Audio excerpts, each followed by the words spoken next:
My husband doesn't want our daughter to go to college because her future job was to be a wife and mother. I, 53F, have been married to my husband, Peter, 51M, for 17 years.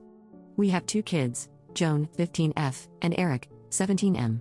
Peter and I have been best friends for the majority of our time together, but things have changed. About a year ago, Peter got into a bad car accident. He was hit by a drinking driver and was in a coma for a month. It was a really rough time for the family, and the kids and I were pretty much constantly by his side when we weren't at work or school. Thankfully, he pulled through, and he was able to get back to his life after months of recovery and intense physical therapy. Things started to feel like they were going back to normal until he became super religious a few weeks ago. He started to believe that God had saved him, and that he needed to use the second chance he was given to spread the gospel. I'm all for people expressing their religion, but he has latched onto a very conservative type of Christianity, and it is causing a lot of friction between us. Eric is currently in his senior year of high school and is working on the college application process now. Joan has been watching this and is very interested.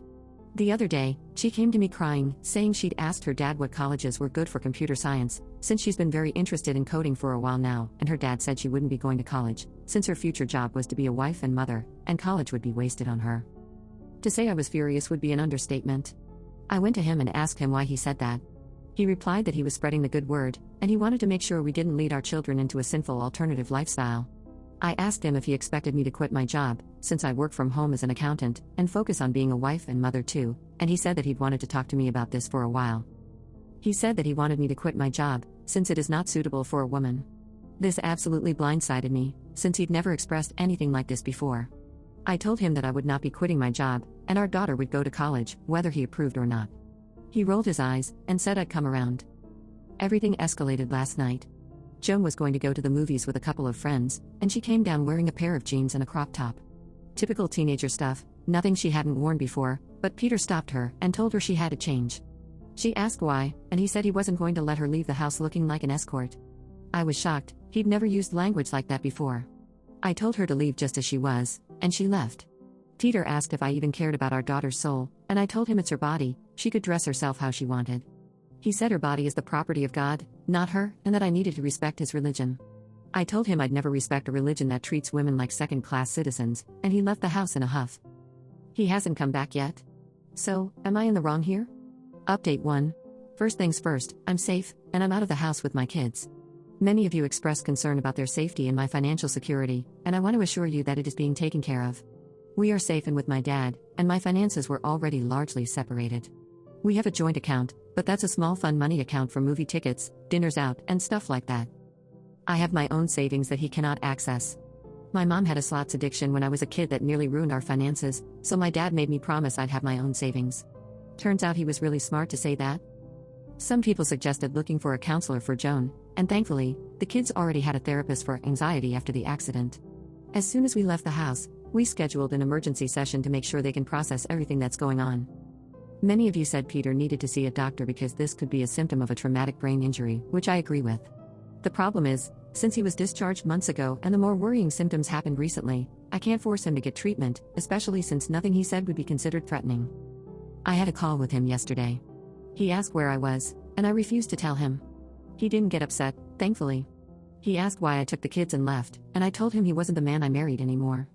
I told him that things seemed to be getting worse, and that I needed him to see a doctor because this wasn't normal. He dismissed all of my concern, saying that he was finally being the sort of man he was supposed to be, and that the medical mafia is trying to make the godly parts of him disappear. I again told him that he wouldn't be seeing the kids or me until he saw a doctor. As soon as I said that, he hung up. I already blocked him on social media, but my brother sent me a screenshot soon after of a Facebook post he made. It was an unfocused rant that went on for several paragraphs about how doctors and Satan had gotten to me and that I was hurting our daughter by letting her wear sinful clothing and that I was setting her up to be harmed by vicious men in the workplace. All the comments were from his friends telling him he was scaring them, nobody was on his side. He said they had to cast Satan out of their hearts. When I saw this, I couldn't stop crying. I knew it was over then. There's no way I could make him better if he doesn't want to get better. I sat the kids down and told them I was going to start the process of getting a divorce. They took it really well, and Joan just kept thanking me. I asked her if anything had happened other than words from him that I didn't know about, and thankfully she said no, and Eric said the same. So that's pretty much where things are.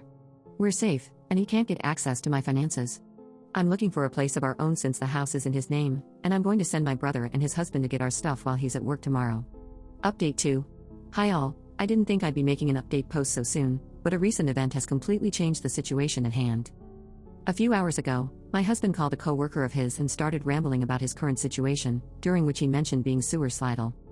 As soon as the conversation ended, the co-worker called 911, and since this was the first time my husband made a threat to himself, he was put into a 5,150 hold. He's finally going to get the medical treatment he needs. I'm hoping I can get back the man I fell in love with. Update 3. After my husband was put into a 5,150 hold, I was able to get in touch with the mental health facility he was put into. I mentioned that he had been in a coma a year ago and filled them in on the personality changes I had been seeing. They said they would pass it along to his care team. Yesterday, I received a call from the facility. I'm still listed as his emergency contact, so they were able to give me more information. After I passed along my experience, they ordered an MRI scan. They found a massive cranial abscess that was pressing on his frontal lobe, and he was immediately sent to surgery to drain it because of the size. The surgery went well, but they say that they don't know what the long-term impacts will be.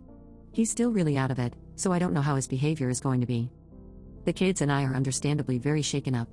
We are still with my father, and we're going to continue to look for our own place in the meantime. We don't know if his personality will return to how it was before, but I'm going to err on the side of caution. No unsupervised visits with the kids, and I will only see him in the presence of a therapist or lawyer for the time being. I really don't know how it's going to go from here, but I know we'll make it through together. Update 4. Hey everyone. It's been a little while.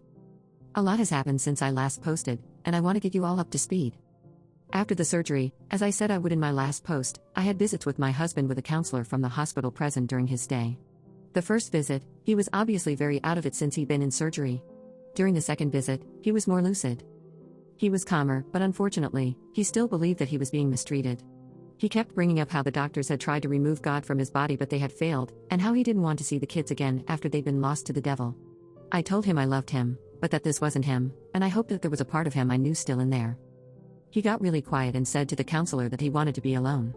I left, and that was the last time I spoke to him in person. From that point on, he completely stonewalled me. Any attempt to text him would be met with either silence or a Bible verse. I ended up renting an apartment with Joan and Eric, and we awkwardly started adjusting to a new normal. All was going about as well as could be until my husband got in another car accident. My husband got discharged since he was deemed no longer a risk to himself or to others. Doctors told him he wasn't supposed to drive, but he apparently convinced a friend of his to let him borrow his car. He was driving when he suddenly drifted into oncoming traffic and got in a head-on collision with a tractor-trailer. He was deleted at the scene. The police said he likely had a seizure or passed out while driving. I'm not going to lie here, I'm a mess right now. My support system is the only reason I'm able to be a semi-functional adult right now. But everybody has been there for me and the kids, and I'm so grateful. I really don't know how to end this post, but thank you for being there during all of this.